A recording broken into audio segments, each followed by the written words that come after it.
Assalomu alaykum, hurmatli Musafirdek qadrdonlar, aziz vatandoshlar. Aynan Rossiya hududidagi qaysi shaharda bo'lishinglardan qat'iy nazar, Rossiya hududida yurgan vatandoshlarimizga bitta qonun haqida batafsil tushuntirmoqchiman, chunki ko'pchilik vatandoshlarimiz shu qonunning mohiyatini tushunmaganligi uchun reyestrga tushib qolishyapti, nohaq deport bo'lishyapti va o'zlari bilib turib yoki bilmasdan turib qonunbuzarlikka yo'l qo'yib davlat bilan mojaro qilishyapti. Shu uchun men sizlar uchun butun Rossiyada bu qonun faqat nazorat qilish qobiliyati yo'qligi uchun davlatda nazorat hali barcha etaplarda ishga tushmaganligi uchun anglashilmovchilik bo'lib qonunga xalq rioya qilmayapti va davlat ularga qarshi keskin choralar ko'ryapti. Bu qaysi qonun? 2025-yildan Rossiya hududiga, takrorlayman, 2025-yildan Rossiya hududiga faqat bir marta 90 kun yurish huquqingiz bor. Oldin bilsanglar 90 kundan 3 marta mumkin edi. Endi bundan buyog'iga faqat bir marta. Agar patent qilmasangiz, shu 90 kun ichida patent qilib olsangiz 1 yillik imkoniyatni qo'lga kiritasiz. Agar shu imkoniyatingizni, masalan, 2026-yil keldingiz, 90 kun yurdingiz, lekin yana qolgingiz kelib qoldi, yana borib kirdi chiqdi qilib kelmoqchisiz. Lekin kirdi chiqdi qilib keldingiz va keldingiz 3-4 kundan keyin reyestrga tushdingiz, dokument qila olmadingiz. Bu sizni qonunni buzayotganligingiz asosiy sabab. Ko'pchilik shu narsani tushunmayapti.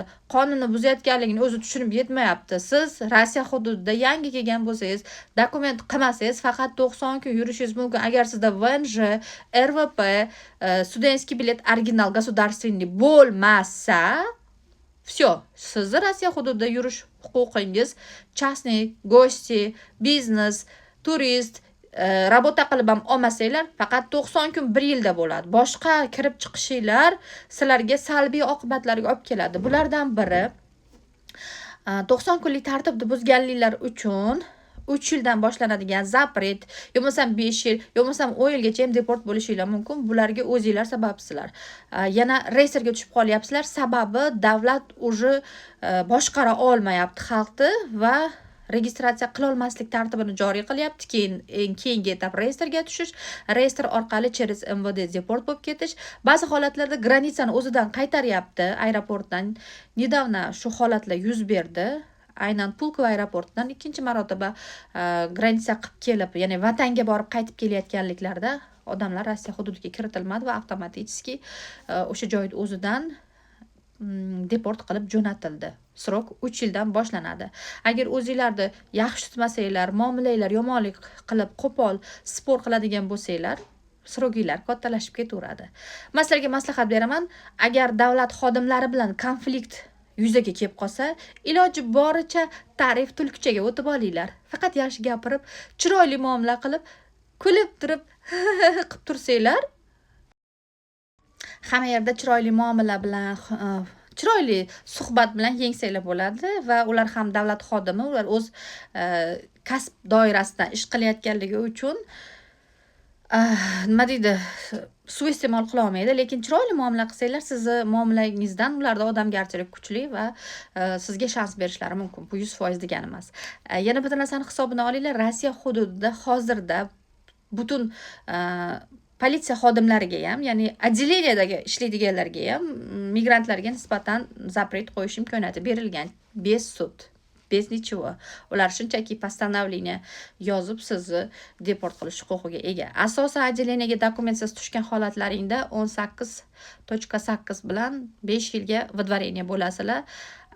Buni ham tartib qoidalari bor. Kimga qanaqa qiziq bo'lsa, shu haqida ham batafsil yana video qo'yishim mumkin sizlarga. Demak, vatandoshlar, Rossiya hududida 90 kunlik rejimni buzmanglar. 90 kun kirdingizmi, registratsiya qildingiz, ishlash niyatingiz yo'q, chiqib ketishingiz kerak. Kelasi yil kelishinglar kerak.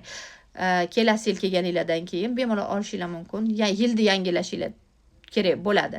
Yana bir narsa, ko'pchilik vatandoshlarimiz orasida savollar bo'lyapti.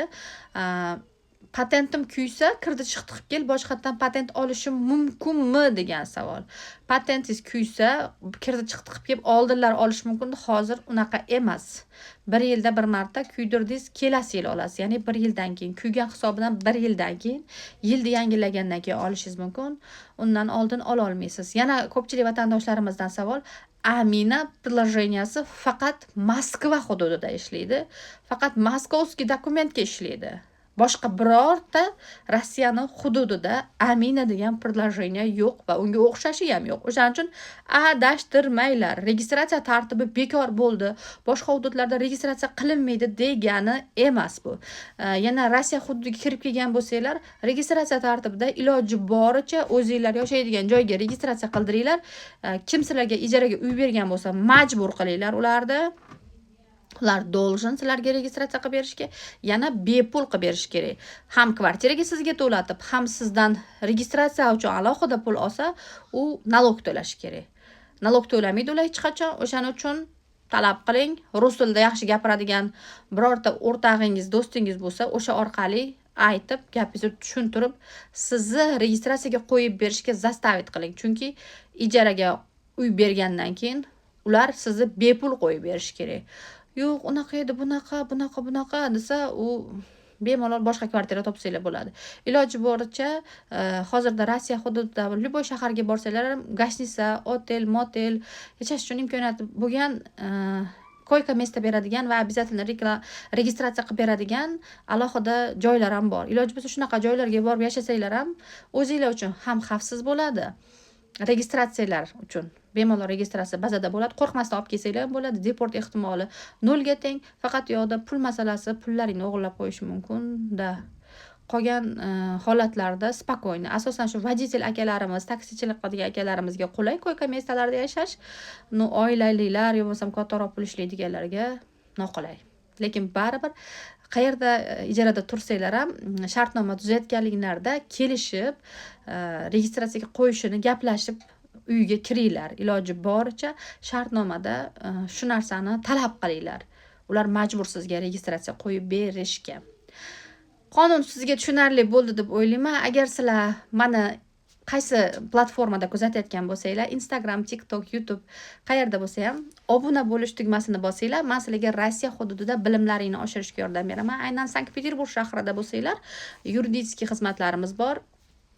Aloqaga chiqsanglar, zapret, deport, выдворение bekor qilish, yo bo'lmasam shu holatda ajaliniga tushib qolgan bo'lsanglar, yengilroq O'zbekistonga tezroq jo'natish va turli xil jinoiy ishlarda himoya. Menga obuna bo'linglar, qarochi bilimlarni oshiramiz, birgalikda hayotni yorqin tomoniga o'tamiz. Hammanglarni yaxshi ko'raman. Obuna bo'linglar. Men qo'yayotgan videolarga like bosinglar, qiyinlik qilyapti sizlarga like bosish. Video jon qo'ydirib gapiryapman, like yo'q. Like pullik emas, akalarim, opalarim. Yurakchani qizartirib qo'yinglar.